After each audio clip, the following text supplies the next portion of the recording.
Okay, so you've moved on from your breakup, or at least you're trying to, but your thoughts haven't. Maybe you're even in a new relationship, or you have new routines, or even a new life. But every single day, your mind drags you back into this same spiral of anger, regret, what ifs, if onlys.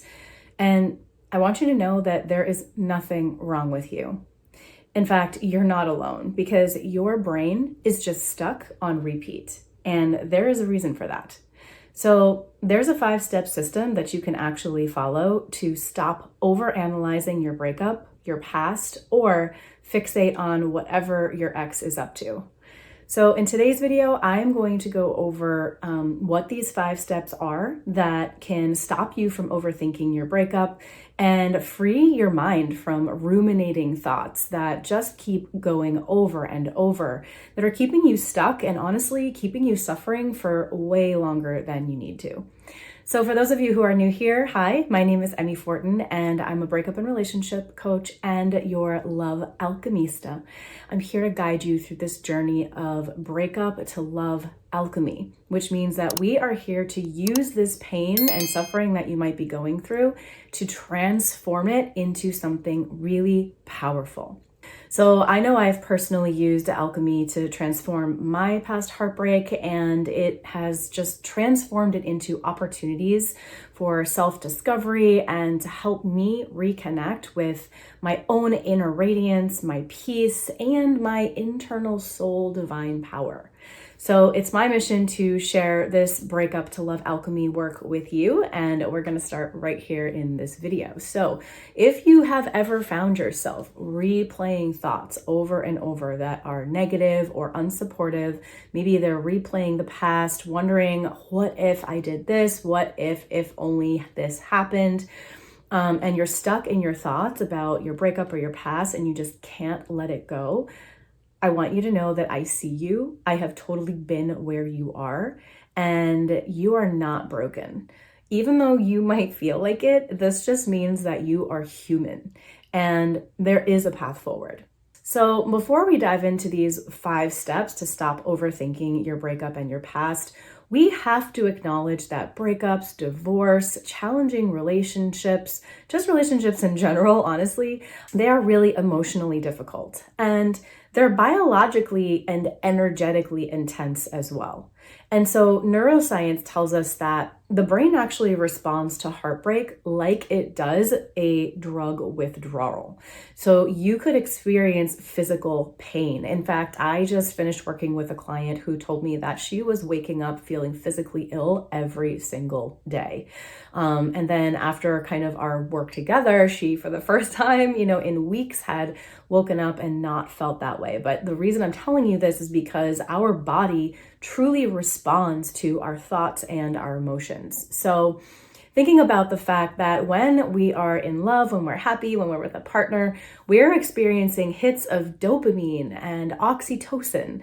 These are really powerful chemicals in our body that make us feel happy or make us look forward to something with anticipation or bond us together with someone. And so when we go through a breakup, suddenly these drop, they plummet, in fact. And they leave your whole body and your mind in this withdrawal state. So it's really no wonder that your thoughts are stuck on replay and you might even feel, physically ill. Maybe you feel super low energy. Maybe you feel unmotivated, depressed, anxious. So in addition to the biological and physiological component, there's also the metaphysical and the spiritual and the quantum physics component. So this prospectus reminds us that our thoughts are actually energy. And that energy impacts our bodies, it impacts everyone around us, and it impacts the things that we attract into our lives. So the more that we rehearse old stories, the more we anchor ourselves in a reality that isn't serving us, it just keeps us looping over and over. So that keeps us suffering, and that keeps us limited in our possibility for expansion. And yet with awareness to what these thoughts are and how they're impacting us, and even our intention, we can shift that energy, we can rewire the mind, and we can even influence the kind of life that we get to attract next. So what we're doing here in this Breakup to Love alchemy, and what I'm here sharing with you, is it's not about suppressing any of the feelings that we have going on. It's not about just trying to get over it quickly, although it doesn't have to take a long time. It's about understanding why your mind is stuck, seeing those patterns, and making sure that they don't keep you small. We want to create a space where you can step into your own inner light again. So let's get into what those 5 steps are, keeping in mind that I will go in further detail about each step. Just let me know in the comments if you want me to make more videos about them, because every single step I'm going to go over in this video today is actually a skill to be acquired, to be really learned and practiced and implemented into your life. And so, it's going to take a little bit more than hearing it once. So make sure you check out those videos. Let me know if you'd like me to do more. And we need to make sure that we're doing these consistently over time. So if you think about the fact that a skill in general is something that you have to kind of learn from the beginning. So think about if you're learning to dribble a basketball, right? It's going to first take you time to learn the process. What does it feel like in your body to bounce the ball? Like, how far is the ball coming up from the floor? How does it feel on your hand? What's the rhythm that you have to use when you're bouncing it in order to dribble? Same thing with, if you're learning how to play the piano, you need to learn how to read the music, what all of the symbols mean, when to pause, what notes to hit. You need to get the feel of your fingers over the piano keys. And then after you learn the actual how, there's a technique to the whole thing, right? In basketball, every time you shift your body, it's going to impact how it feels while you're dribbling, whether you're, running or you're stopping or there's a defender in front of you. And with piano, if you're learning to play a piece, there's technique, there's, playing with emotion, there's, really feeling into the music and the rhythm. And then the last part of learning a skill is mastery. And so once you can learn what the skill is, learn the technique, practice it so that it becomes second nature, then you actually have to try it with kind of things standing in your way, putting it out in real life. So when you're dribbling and walking down, the basketball court by yourself, it's going to be a lot easier to do than if you have a defender in front of you. It's going to take a whole nother level of mastery for you to continue dribbling without, messing up. If you're playing the piano by yourself, that is a whole different experience than if you're playing in front of a large group of people or in an auditorium.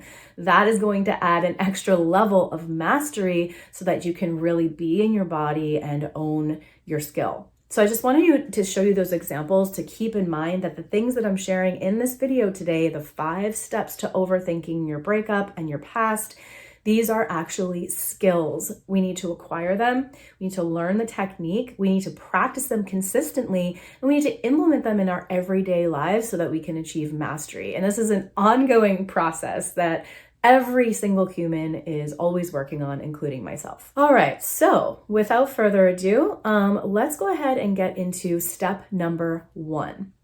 The first thing you need to do in order to be able to stop overthinking your breakup, your divorce, your past, is to get to the root of the thoughts that are on repeat. So I'm going to refer to these as ruminating thoughts. You're ruminating on them because you're thinking about them over and over and over.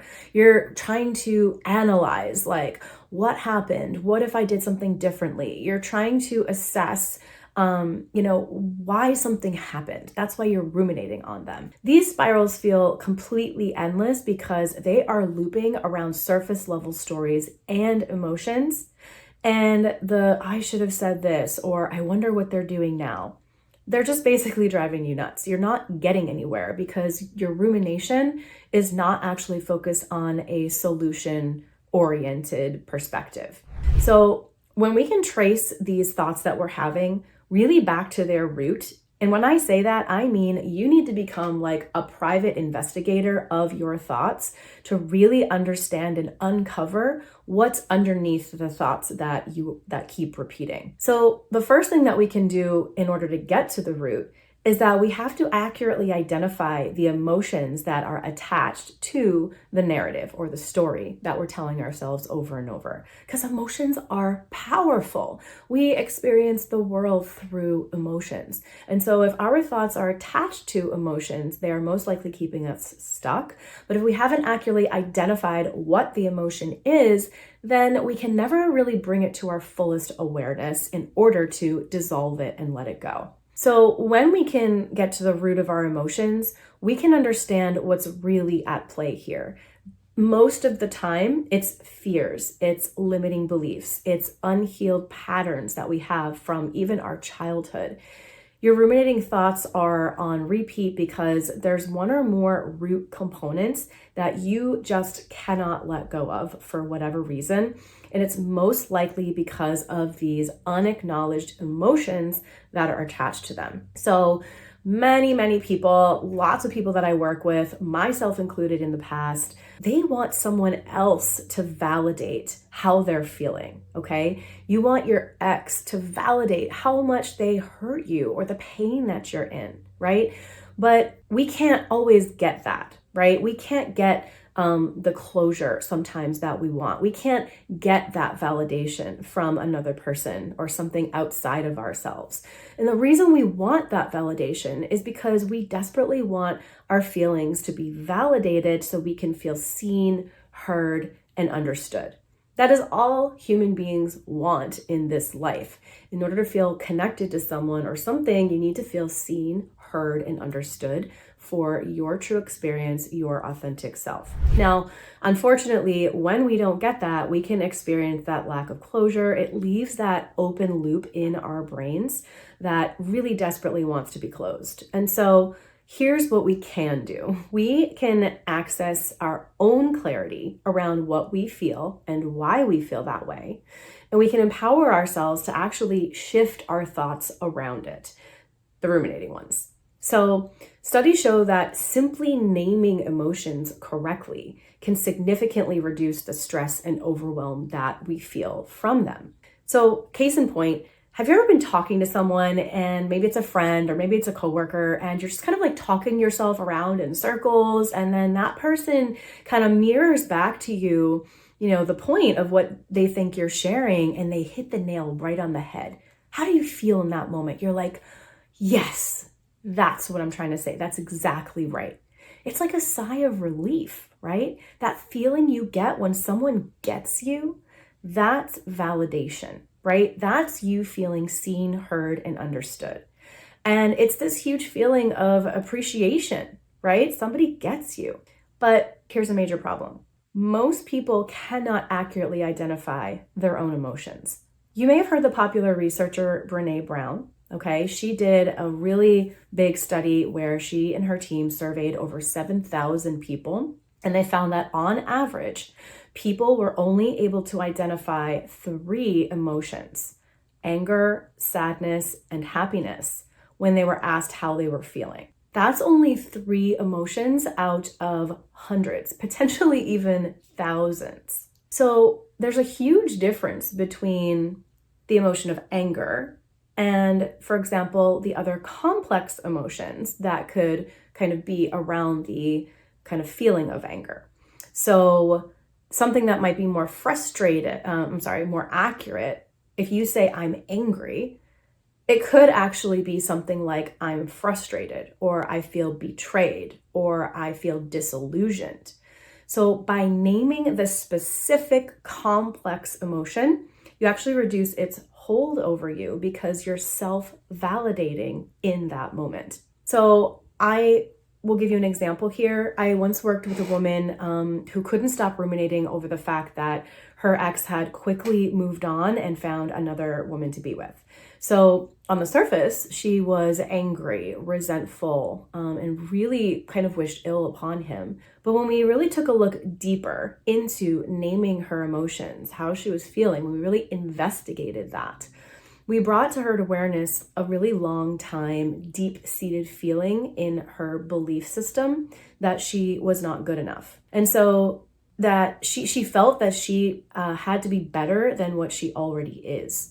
And so this caused her to kind of ruminate and focus on the other woman because she was in comparison mode. She was comparing herself because of this belief that she was not good enough that she had had since childhood. So ultimately it was triggering this feeling of unworthiness that she's really carried as a burden since she was young. And so once she could see that root, that thought and that emotion, she was able to reframe and perceive her whole reality differently. So she now had the power to choose thoughts and emotions that supported her in her forward progress and in her growth versus limiting and the painful ones that were keeping her stuck in the past. So that was just one example of how neuroscience shows us that repeated thought patterns, they literally create neural pathways. And so the more we replay them, the stronger the loops become and the longer we stay stuck. But here is the beautiful part. The loops are reversible. So with attention, reflection, practice, we can actually redirect them. So a gentle reminder for you here is if you do want to go deeper into learning this skill of getting to the root of your ruminating thought or any one of the 5 skills that I'm sharing with you today, I actually have linked the 5-day system in this video. So it's called the Breakup Thought Detox, and it's a PDF bundle that goes into how to do each of the 5 steps. There's writing exercises associated with each of the 5 steps to really help you have breakthroughs. And there's also a PDF that is printable that can help you take self-care action steps as you're implementing the 5-day system. So I will link that in the description below. And also remember to put in the comments if you would like me to make more videos about each of these skills. Okay, with that being said, let's move on to step number 2. So step number 2 to stop overthinking your breakup and your past is to reconnect with you.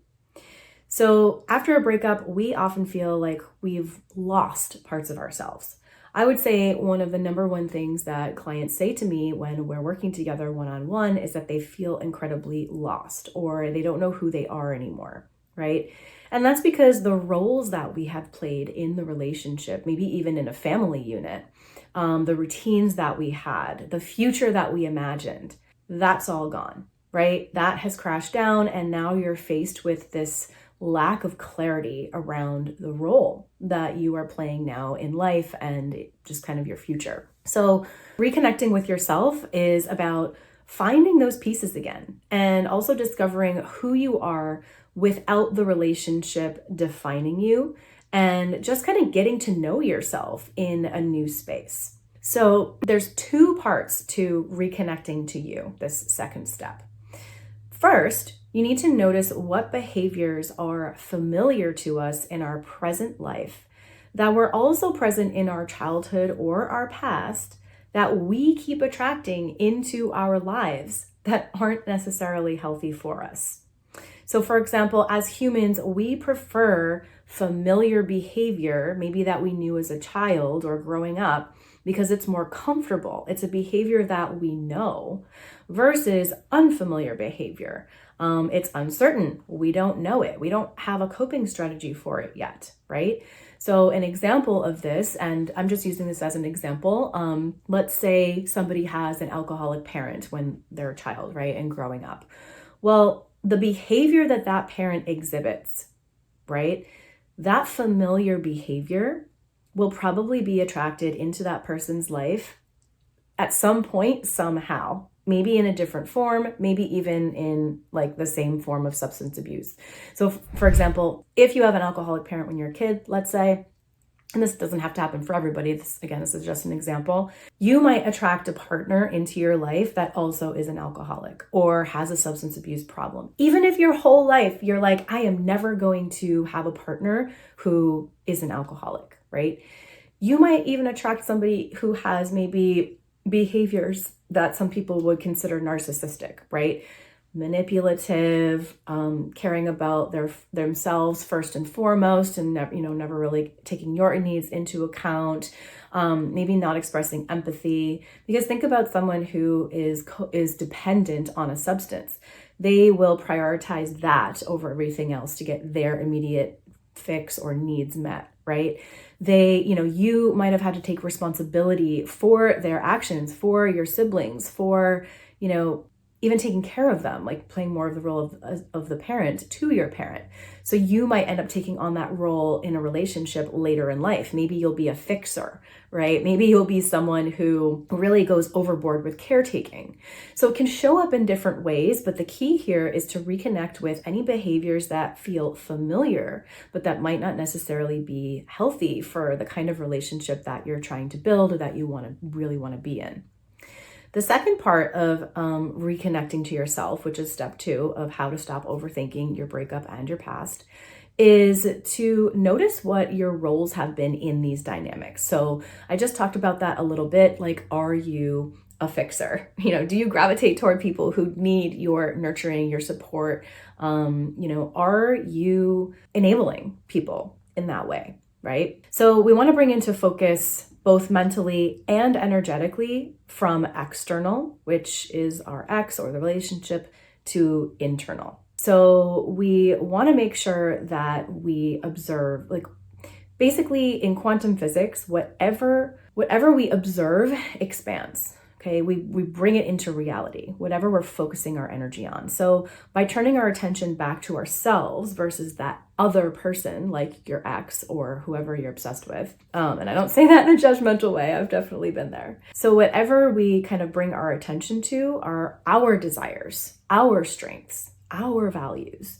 We start to shift that energy around us and we start to create a safe and secure space for transformation. So remember, if you want more help into how to do each of these, because I understand that these are kind of abstract ideas, definitely check out the bundle that I have linked below, or, leave me a comment, ask me a question, whatever. All right, moving on to step number 3 to how to stop overthinking your breakup and your past is how to do a self-talk reframe. So there's 2 steps to this. So that would be steps 3 and 4, is reframing your thoughts, essentially. So the first kind of step to reframing your thoughts is how can we loosen the mental grip that we have to these thoughts? So after heartbreak, our inner voice can be really harsh. It can be relentless, even cruel. And you might have thoughts that repeat like, I'll never heal. I'm not enough. Why can't I move on, right? You have these thoughts going all day long. Science shows us that the brain actually doesn't distinguish between real experiences and vivid thoughts. So each negative self-talk loop that you find yourself in reinforces stress. It reinforces cortisol, which is the stress hormone being released in your body over and over all day. And it even can impact your immune response. So by softening the language that we use with ourselves, not forcing positivity, okay, this is way more than just thinking positive. It's gently noticing and shifting our self-talk by asking ourselves this question. Is this statement that I'm thinking 100% true? That's the first step to loosening the mental grip on it. We get to create new neural pathways when we can ask that question. Think about loosening the grip on your thoughts, kind of like loosening a really tight knot, right? Even the slightest loosening gives way to the knot being able to untie eventually. But at first, it's really, really hard to pry it open, right? So when you're asking yourself, is this statement 100% true? You're trying to simply create some space between you and the thought.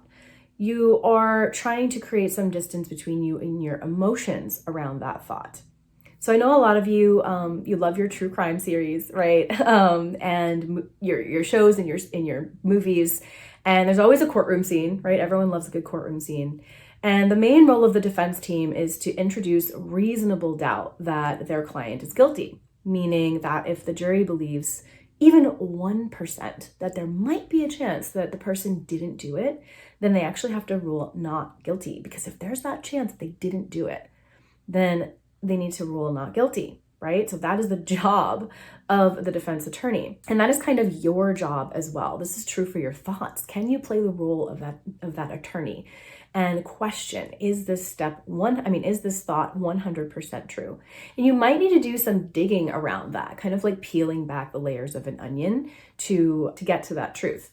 So we're trying to release the mental grip, even if it's just a little bit. So Let me give you another example of what I'm talking about just to make it more tangible for you. So I worked with a man who was plagued by the thought, I am a failure, just over and over. It was eating him alive. I'm a failure.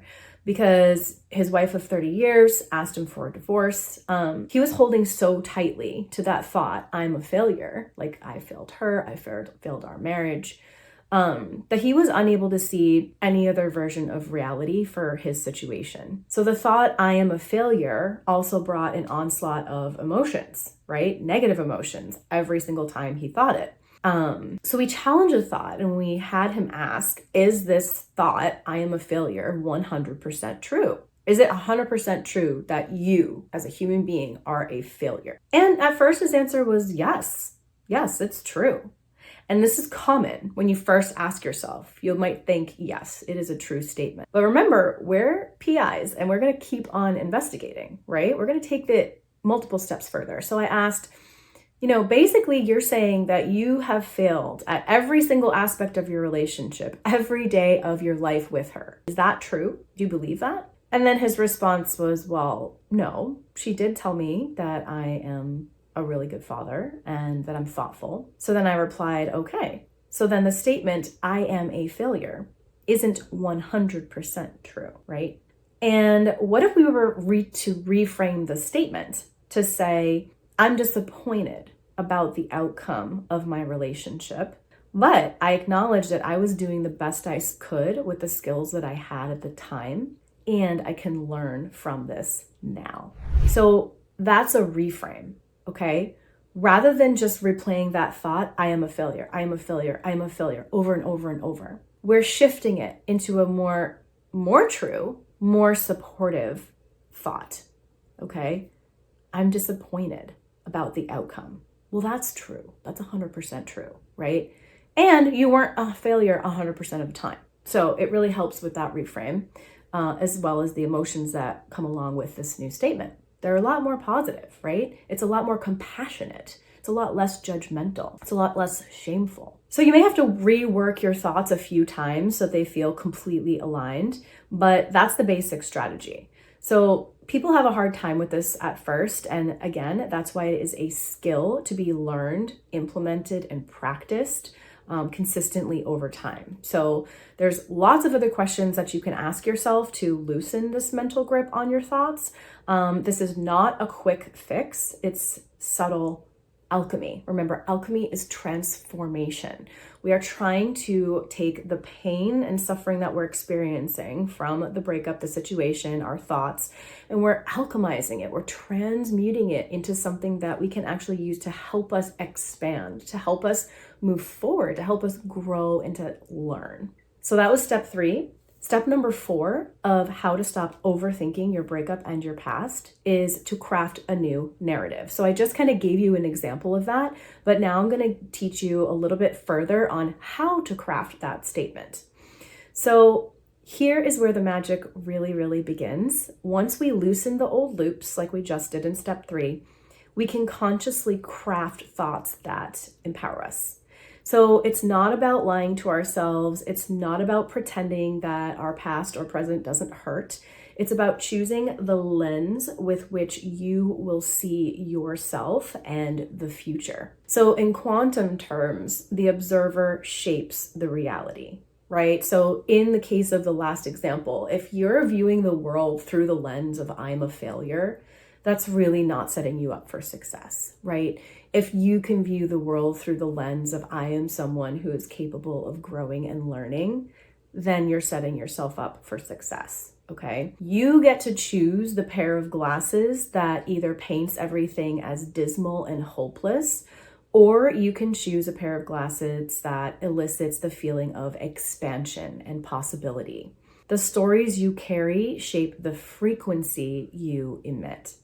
So by gently imagining and telling new stories, even in small, believable increments, you get to shift the world around you. You get to shift your internal world, which then shifts the world around you, outside of you. It's crucial to know how to state your thought reframes so that they're not just positive statements that you don't believe and you're just basically lying to yourself all day.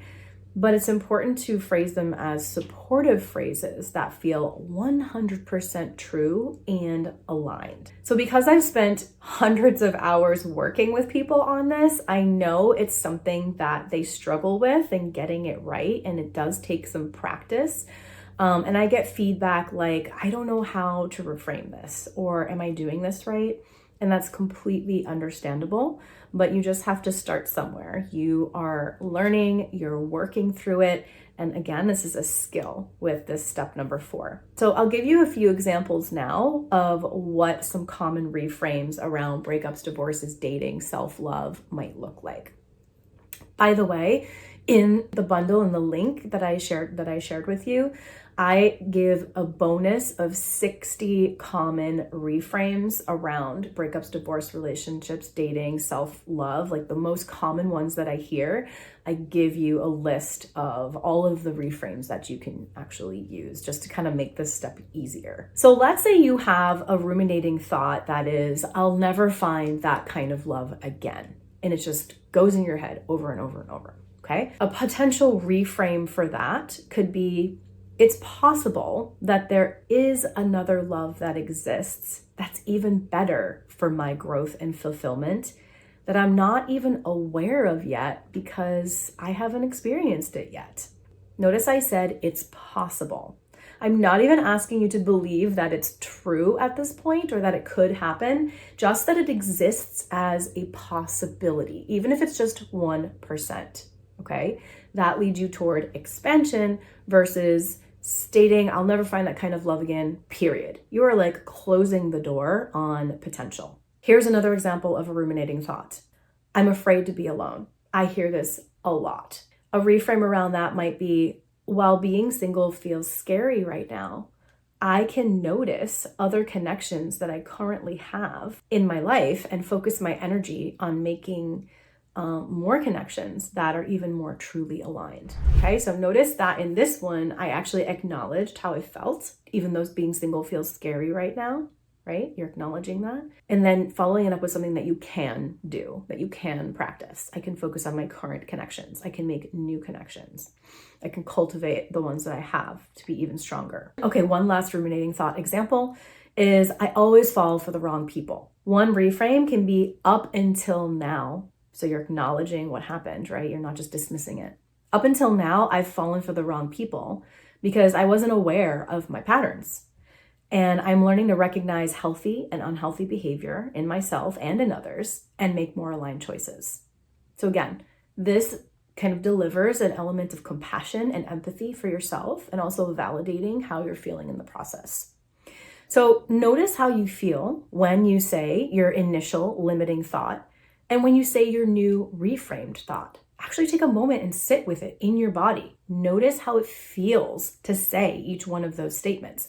Most people I work with, after they have their reframe, they say, yeah, it actually feels a lot better to say that statement than my old one. So it should feel better, okay? If it doesn't, it means that maybe you need to rework it so it can feel more true for you.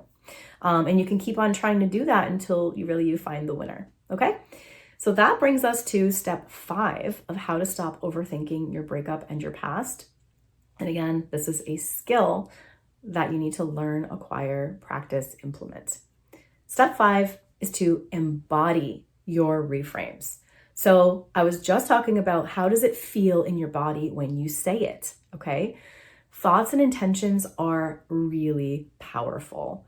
But the real transformation comes when you embody them, which means you include your body in the conversation. This means you include your body in the process, not just your mind. You cannot logic your way into healing. Posture, breath, speech, even your daily choices communicate the new story that you are stepping into.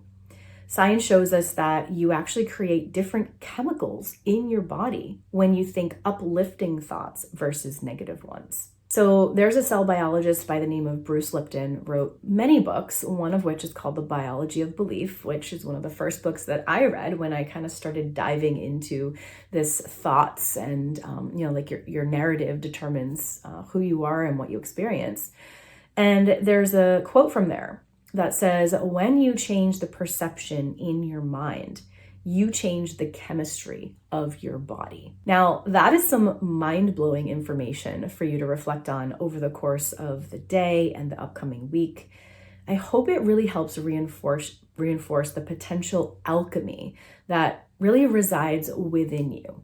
I really want to drive home the point that you are an alchemist. You have the potential to be an alchemist, someone who transforms one thing into another. In this case, your pain, your suffering into empowerment and joy and your own inner vibrance again. You have that power. You just have to decide that you are going to be the alchemist of your own life. So in order to embody your reframes that you came up with from steps 3 and 4, you need to check in with your body frequently throughout the day, reconnect with somatic practices that involve breathing, movement, and using your 5 senses. I often guide clients through these little embodiment practices, sitting taller, breathing deeply, slowly, with intention, connecting with the organs themselves, your lungs, feel them expanding. Picture your heartbeat decreasing, calming down the nervous system. Visualize the version of yourself that is healed. What does he or she feel like? What does he or she look like? These tiny actions send signals to the body and the brain that it is safe to relax and that the future is already present. It's already here. So let's take a moment to really understand embodiment. Let's say I ask you to smile for a photo, right? Cheese, everyone puts on their photo smile. So do it now if you want to. What does your cheese smile look like? Do you feel delightful happiness in your body when you do it, or does it feel like more of a performance? Now, instead, close your eyes if it feels safe. Don't do that if you're driving, okay, or operating heavy machinery. Close your eyes, place a hand on your heart, breathe slowly, feel the rhythm, continue to breathe, and in your mind's eye, visualize someone or something that you love and that makes you smile. It could be your child or your pet's face. It could be an activity you enjoy, like dancing or being in nature. It could be a memory with your best friend or your relative. Really hold this image in your mind and now smile. Bring the love and the joy from your heart when you envision this image up into your smile. And stay here for a few seconds. Did this smile feel different from your posed photo smile? It probably did. And if so, you just practiced embodiment. So this is the space you want to practice being in as consistently and frequently as possible with the feelings that you want to feel. So if you simply create new thoughts without embodying them, chances are you will not rewire your brain and your body to be different from yesterday. It has to be a team effort. And there's lots of ways that you can practice embodiment from day to day if you're willing to learn and if you're willing to practice. So let these be your first steps into being the alchemist of your life, noticing, feeling, and affirming your presence and power that you have to shift your reality. All right, I hope that you really enjoyed the value that I brought today. Please like and subscribe to this channel. Post in the comments what resonated with you most, what practice you might start, something that you might stop doing. And over the next few videos that I will be posting, we're going to dive deeper into each of these 5 steps. So we'll explore thoughts, patterns, energetic shifts, and we'll really make transformation possible. It's really been wonderful to have you here, and I really appreciate it. For now, just remember this truth that you are not broken, you are becoming, and your story is far from over. So remember that you're the alchemist of your own life, and no matter where you begin, you hold the power to really transform your thoughts, your energy, and your world. So turn your thoughts and your energy into magic. Why not? I'll see you here next time.